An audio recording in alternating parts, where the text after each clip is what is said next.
that there's between 97 and 98 people buried here. Now, I don't know if that's counting that area where the babies were buried. I don't know. Pastor, what's that called when they're in that cage? You have said there's a German name for it. Do you know what it's called? Well, they call that God's acre. Okay. Called Okay. The area where they put the baby. Because I know one of my grandmother had a baby that was, I know, buried over there. Okay. Okay. Who my relatives are is my mother was Eldora Schaefer. Her maiden name was Weber. And you'll see over there that there is the Webers that are buried over there. Her parents are buried over there. Then my grandma Leah Schaefer, her mother was a Weidenbach.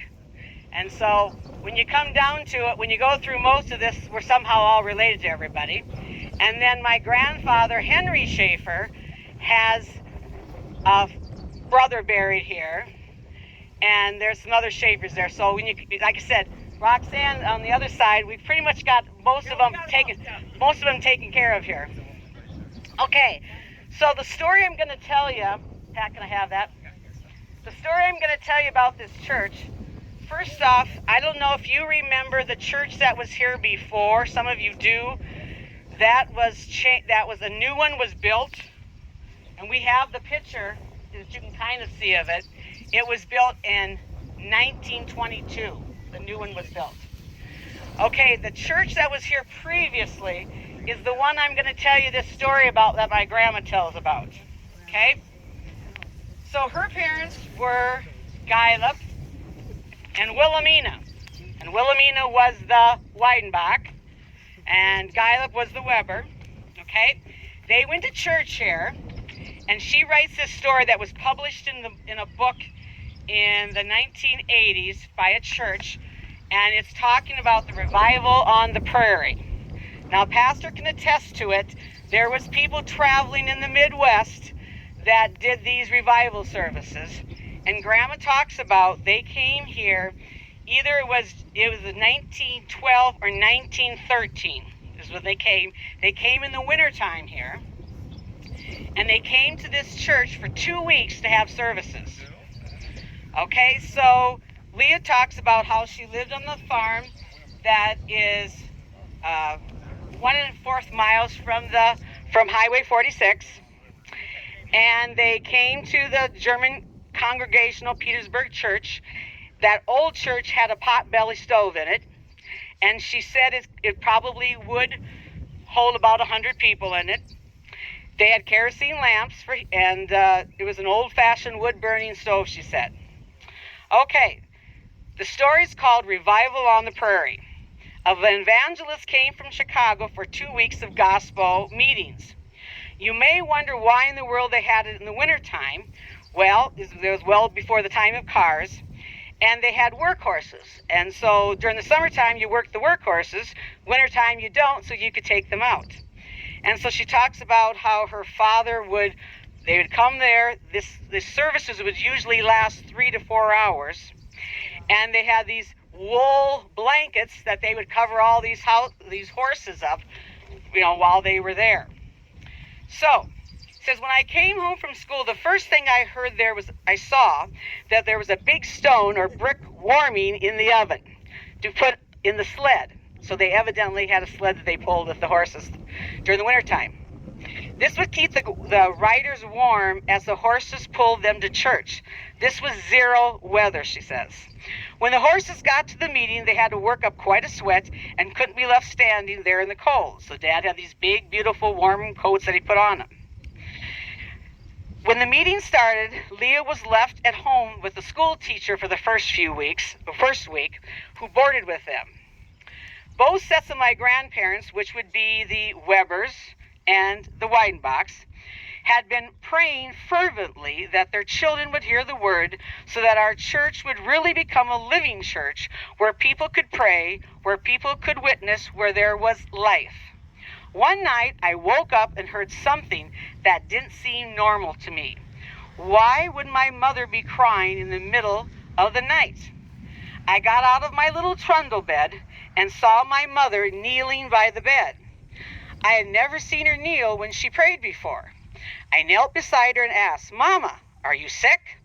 "No," she said in German. "I am seeking the Lord." The evangelist preached that we must all be born again. My father was standing at the head of the bed with his hands up in prayer, praising the Lord in German.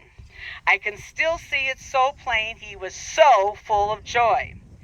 Leah went back to bed feeling satisfied that what had happened to her parents was good and a beautiful thing. She said the next morning to my father, greeted them with such joy. From then on, there was the most beautiful joy in our home.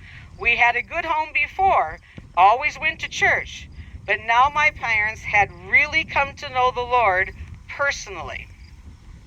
Now, these services kept on going for the next couple weeks, and Grandma talks about how she got to go then to see how this was all working.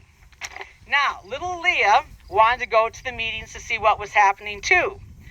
When I went there, I was so surprised to see everyone kneeling and praying, and every once in a while they started singing a chorus.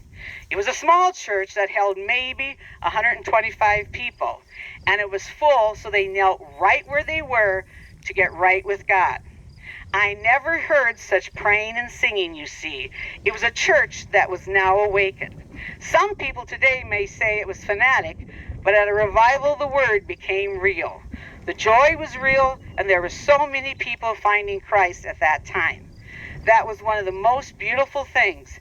That is where the Holy Spirit comes in. People were touched by the service and were coming to seek. It was an outpouring of the Holy Spirit. Oh, we need revival today. That was just as new to me as it was when I was a little girl. Then what happened is the next weekend, their relatives, their cousins, came from Parkston to come to see it. So evidently it was a big thing that was happening in the German congregations at this time. I have a feeling maybe they came also to see what was going on. There was new Christians that came too. And so she again talks about how wonderful that experience was.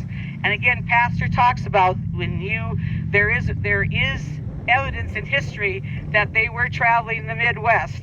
And you even thought maybe you might even know some of the names that there were too. But that's what happened supposedly in this church, either 1913 or 1914, and she would have been about 10 years old. And we have a picture, actually, of that, what they look like. Here's a picture of what the church looked like. And this little girl, here's a picture of her family. Now, Grandma's family had 7 children. They had 7 children. 2 of them are buried over there that lived only about a year. And they also had a baby that was buried over there too. So that's what I know about that. Like again, you will see the Weidenbachs over there. That would have been her grandparents. And the Webbers, that were her grandparents. Anything else, Pastor, you want? Anybody have any questions? Leah, can you get those pictures? Yep. Get that on the top. Okay. That's what this little girl looked like when she was about that age. That was her parents. And this is a picture of the church, and her father is in that second row, one of the taller ones. So that's what it looked like. Okay, anybody have a question or something that they want to ask? I might be able to answer it, I don't know.